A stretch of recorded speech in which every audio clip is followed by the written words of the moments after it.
I saw her once a long time ago, and that was the only time I saw her. She was only a face in a crowd, and as I recall it, she had a trace of a smile. She was wearing a white jersey dress and carrying a brown bag, and her hair was sort of loose and windblown. And perhaps for just a fraction of a second, our eyes met, and then she walked past. When I looked back over my shoulder, maybe a half dozen steps later, she was gone. I never saw her again. I can't tell you why, but I can remember her as vividly as if it had happened a moment ago.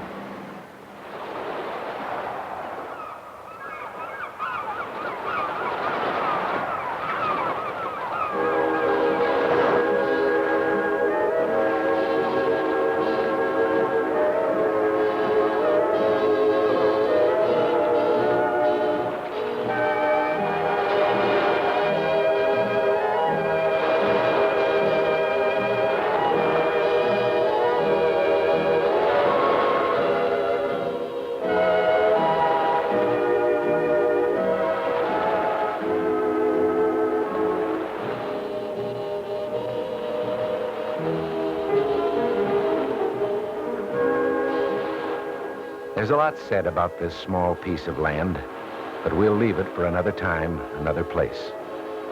Take a long, fond look and simply recall that each of us has yearned for the cabin by the sea, heard far-off train whistles and lonesome foghorns, and distant laughter in the night, or felt the Indian summer enchantment of a state fair. Privately, we've sighed with A.E. Houseman when he wrote, "And long I used to stand and look at things I could not buy." Or mooned for a moment over an old record they played a lot during our freshman year at college. The desert island syndrome stays with us. A little foolish, a little frayed, but forever standing there in the back of the mind like a face you can't forget or a dream you won't let go of.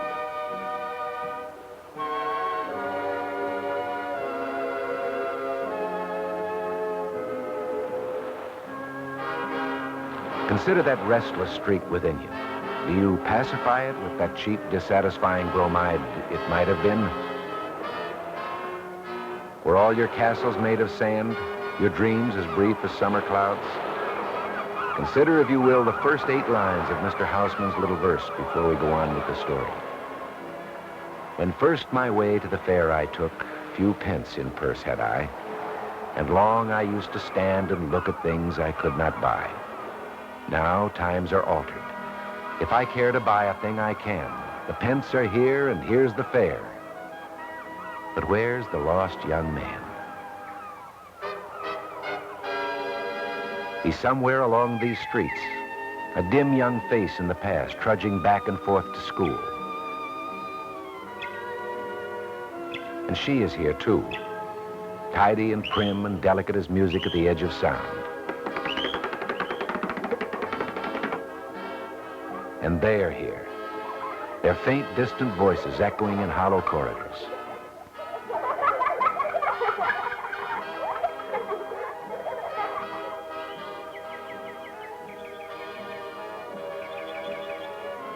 Take a long, fond, longing look. There is a pungent pleasure roaming back in time. You and I, who are adults in the 1960s, have many years to look back on, to ponder, to reconsider what was worthwhile and what was junk. Much is funny and frivolous, and much more forgotten. Among these new antiques, we grew up, did homework, avoided homework, plotted, and made big plans. Our easy childhood gave us Shirley Temple mugs to help us drink our milk, a big little book to read under the covers after bedtime, or a souvenir of the biggest and best show of all time, the Texas Centennial, or a big fat radio in the living room to carry the latest Orphan Annie code message. Who's that little chatterbox, the one with curly golden locks? Who can she be? But we were soon caught up in quick and changing times, and that innocent instrument that made the world bigger and brighter made it smaller and grim. His masterful musical stylings from the Meadowbrook in Cedar Grove, New Jersey. More music now for your late evening listening pleasure.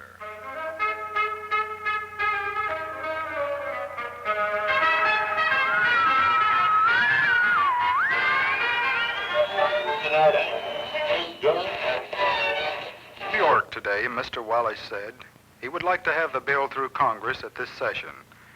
Meanwhile, in Washington, President Roosevelt delivered the first of his fireside chats of the year.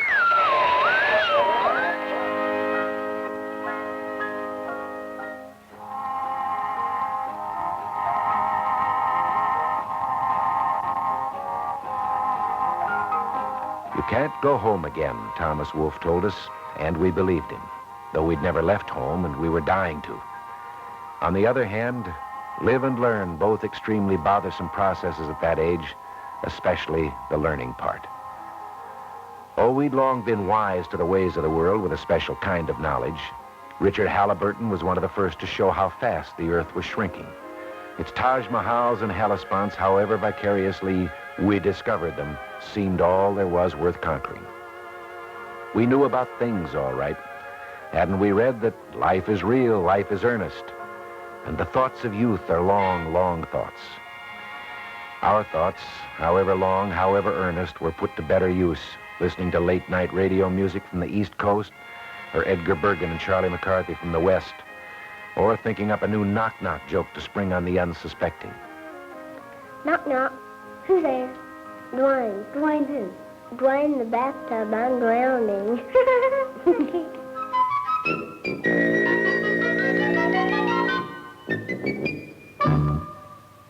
The whole notion of romantic love descended upon us mysteriously, and if our hometown was short on romantic idols, as everybody's hometown is, we had motion picture stars to show us what life was really like once you were free of the shackles of school or doing the Sunday dishes. Going away to college would be one long, carefree lark, with you as a part-time football hero, full-time wizard in chemistry and math, and big man on campus. After all, how could you fail with funny sidekicks like Jack Oakey and Joe Penner, or sweethearts like Ann Miller, Betty Grable, or Ann Sheridan? You take 2 parts Hollywood, 1 part wishful thinking, and you had the genial prototype of Joe College and Betty Coed, until one day you did graduate from high school. And one day you bought a bus ticket. And one day you climbed aboard with a one-way ticket that carried with it a kind of automatic manhood. It was their one big dream, but the lump in their throats was big enough to fill the bus. The way it is when dreams come true, and knowing they would never see you in quite the same way again.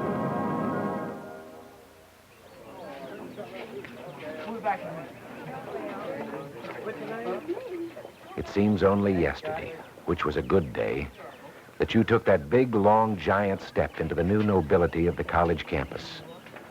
And while there may have been more yesterdays than you care to count, you could live to be 100 or 2 and not find any other day to equal the fine frenzy of that day you arrived.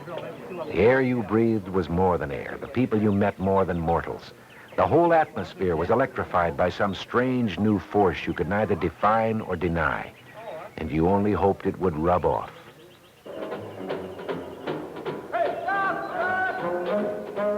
If this was college, bring it on. Bring on the savoir-faire and the cause célèbre and all those fine-sounding phrases to be sprinkled through your speech. Bring on the brass bands, the rallies, the rooting sections. Bring it on and bless them all.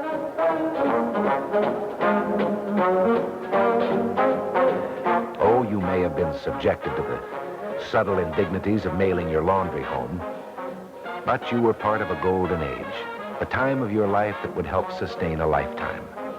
You may have drawn your lot with the Greeks or with the fiercely independents. But transcending the rivalry of classes, cliques, or social clubs was the universal fellowship of the educated man. An attitude that was to give you a certain edge, a certain indefinable something. That certain everything that college bestows upon you, like an invisible mantle draped around your shoulders when you stand a little taller. Then something happened. Something you hadn't counted on. It came with a sudden, startling jolt, like boxcars connecting in a railroad yard. Your mind collided with ideas. Ideas that had lines in their faces and a way of talking that seemed to ripple like clear water in a fresh stream. Ideas that sat in quiet, book-lined studies or dashed out on a white charger to fight for right and reason. It was Justice Oliver Wendell Holmes who said, "A mind once expanded to the size of a new idea can never return to its original dimensions." And no idea is ever so delicious as when it's shared with those who are quick, keen-witted, sensitive, articulate. No thought is exquisitely simple as your own when you discover it already expressed in the words of Addison or Browning, Shelley or Thoreau. It was a blaze at noon, a headlong love affair with learning for its own sake. How long it was before the bubble burst was mostly a matter of months. Whether you were 18 or 21, whether you were a sophomore or a senior, eligible or deferred.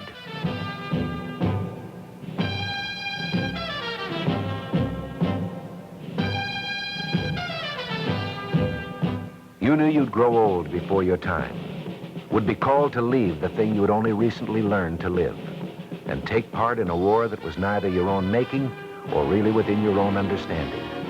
The world had turned upside down, and in a whole new set of circumstances, you realized acutely how very precious are the things we take for granted. Like college, for one thing, one very big thing.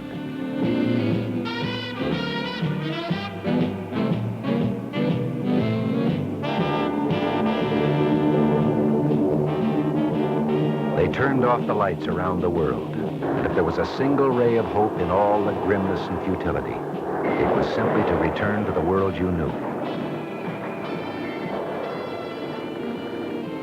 Back to apple pie, hot dogs, and pitching horseshoes for some.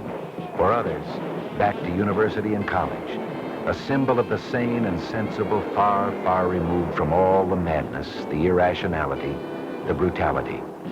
The interval that ended on the note that was to become the theme of the next 20 years. Explosion.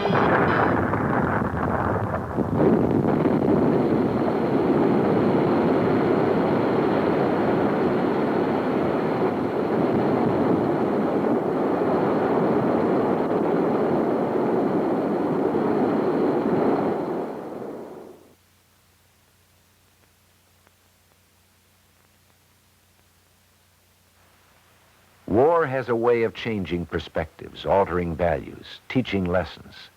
In its aftermath came a new way of looking at colleges and universities in America. In a time when the essential and non-essential became sharply defined, we became more aware than ever before just how indispensable higher education is, not only to our way of life, but our existence as a free people in a dangerous age. Time was not too long ago when the rich, like Scott Fitzgerald's characters, were different from you and me. They'd been to college. They could afford it. It had a faint aura of luxury, wearing raccoon coats, driving a Stutz Bearcat, living John-held caricatures to the hilt. College students of our perfumed past were a different breed of cat. But to the man returning to college or entering it for the first time after the war, a degree became more than a nice thing to have, or good job insurance, or a harmless interlude. In a very real sense, college education was linked with our national survival. From the moment the atom exploded, we stepped into a new dimension whose scope would be determined by knowledge alone. Perhaps it took the shock of that explosion, or simply man catching up with himself in an age that wouldn't wait. But almost overnight, that enormous convolution called the American public recognized what educators had long been pleading. Science, humanities, languages, technology, theology, all areas of human knowledge are essential to the educated man, the thinking man, the free man.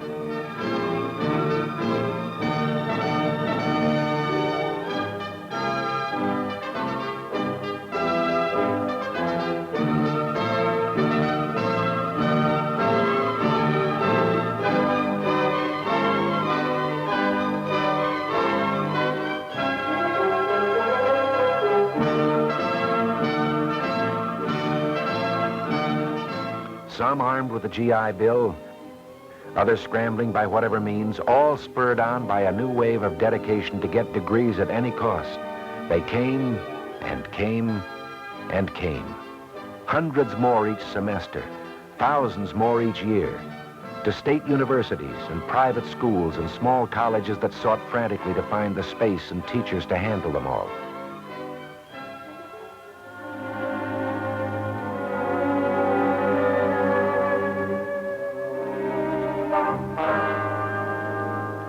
We began to bandy around terms like population explosion, remote and abstract when you're talking in terms of 60 million starving Indians or Chinese, but recognizable firsthand when you count the number of classrooms by the number of people overflowing them now, 3 times that many 10 years from now. And we talked in fine figurative phrases like an explosion in learning, majestic sounding and meaningless until you considered that the new Mount Palomar Observatory was bringing us closer to the stars and a step nearer the moon. That men were working on lasers that rivaled the energy of the sun and probing the bottom of the sea to answer some of the riddles of Earth. No need to tell you that you lived in an exciting age. College was close to the source of the excitement. The old saw that college as an ivory tower was wrong, as it always was. Out of these classrooms would come ways to wipe out polio, cure heart disease, conquer cancer and mental illness, and all the countless miseries of mankind, plus be the wellspring of all knowledge, be the key to a fuller life. There was no idle theory about racial unrest, new nations going through revolutions, or the ominous presence of another war under the mushroom cloud of the atom bomb, or a new device they called the hydrogen bomb.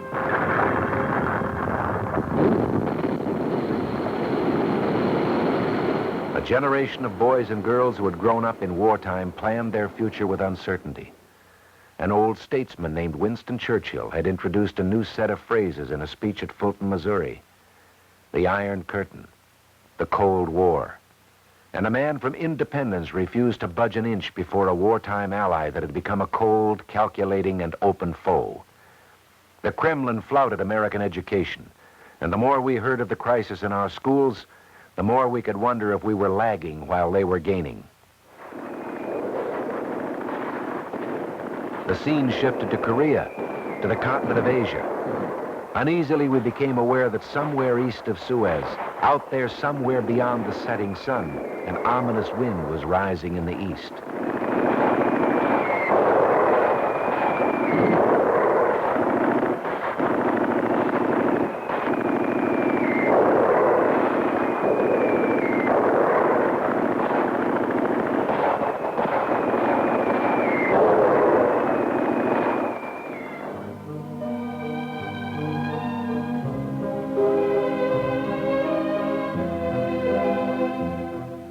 College seemed far behind us in the 50s. We had tucked the sheepskin away in a bottom drawer, hung out a shingle, or had your name painted on a door. Got a car and a mortgage and a couple of very good reasons for getting ahead in the world.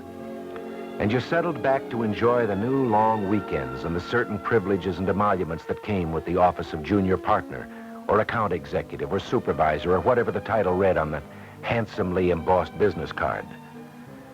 You had tempered your thinking to believe that this may not be the best of all possible worlds, but you were a little more concerned with new furniture and the crabgrass in your lawn than the same old tiresome troubles you read about in the newspaper. An afternoon in the warm Texas sun helped ease the tensions. The knowledge that you were putting a little money in the bank gave you a sense of security, that you were on the right track.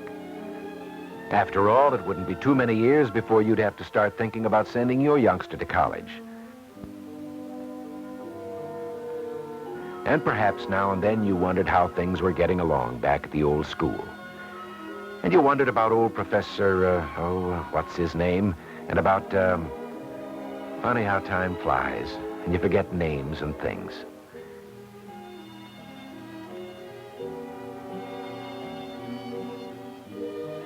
You were never really completely out of touch. The alumni magazine came regularly with perhaps a note attached requesting a donation, which you may or may not have made, depending on how strapped you were at the moment, or how busy you were.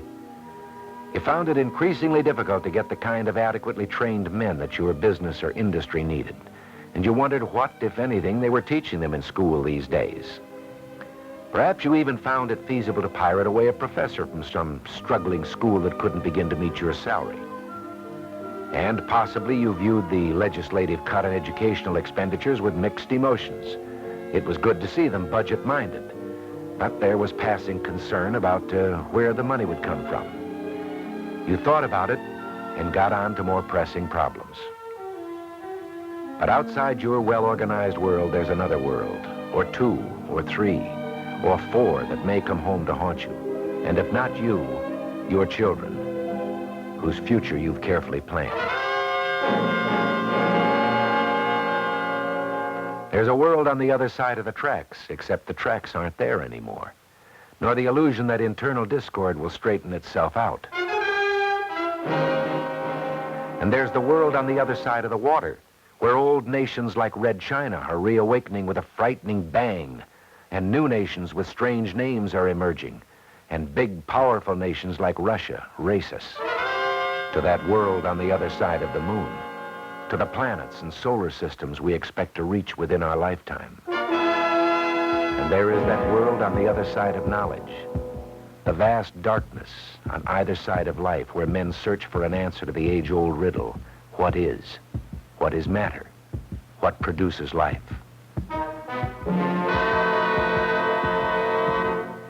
And there's a world close at hand where we see our friends and members of our family cut down by cancer and heart disease and leukemia, mental illness, and even the common cold. The cure or the prevention lies somewhere in the accumulated knowledge of this man, or this man, or one of these men.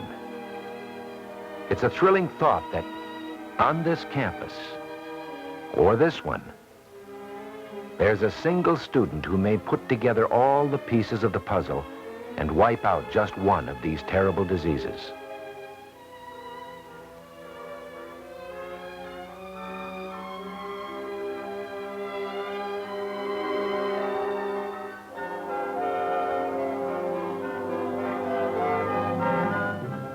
It's a chilling thought that when a single qualified student is turned away from one of our colleges or universities, he very well might have been the one.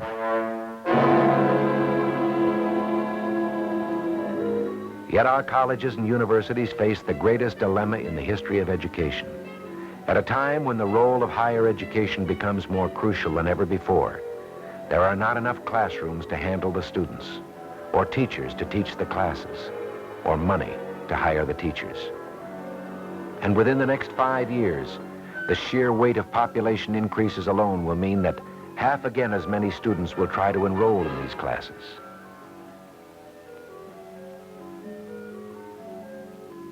Yet the world erupts with a new crisis day after day, heedless of whether our schools keep or not.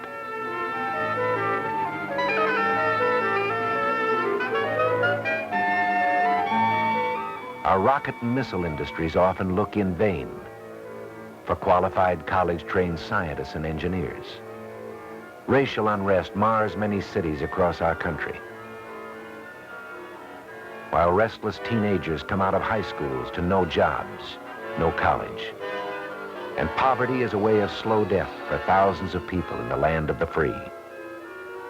And the cause of freedom is a way of quick death at a place on the map that's hard to find.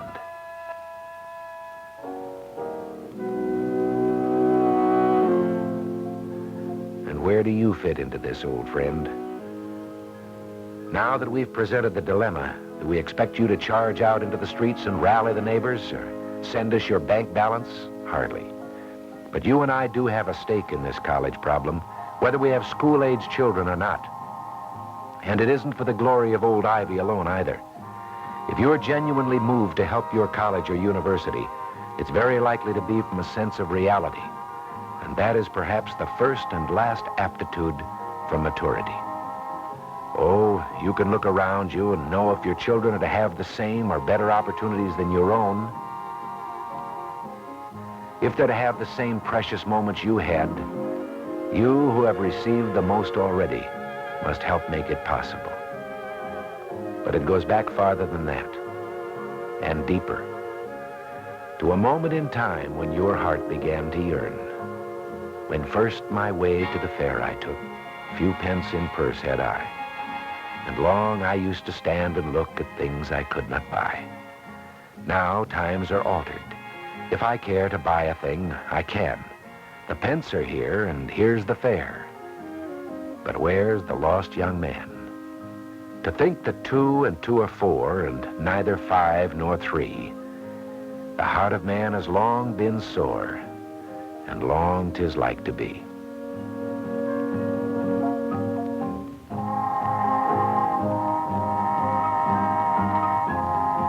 Each generation is the sum total of all its experiences. And what we make of those experiences is the chief legacy we leave to other generations. If there has been one single contribution from those who grew up before and during the Second World War, it is the consuming belief that we can make it a better world. You will not be a generation of losers, a lost generation, but a generation of winners. Your Governor, John Connolly, lends his wholehearted support to this year's CLASP program. All of us now, at the peak of our personal prosperity and usefulness, have an opportunity to prove what we're made of by giving America and the state of Texas the continuing legacy of a college education, not for the privileged few, but for all. There are many reasons we should support a college or university. Perhaps some of mine are the same as yours, like it's a tangible demonstration of loyalty to the alma mater in return for intellectual adventure and a memorable life experience. Or the fees or tuitions paid fall short of paying the full cost of your college years. Or the importance of young people to the future of our state and nation demands that everything possible be done to give them a good start in life.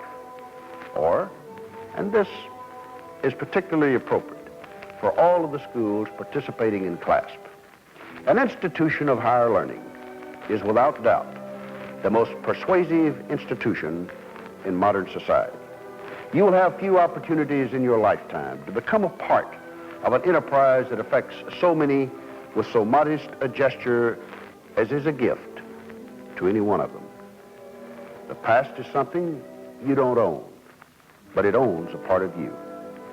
And if certain things about it have been good to you, as were the college years to me, you try to pay back. Join me in giving generously. Give now to your college.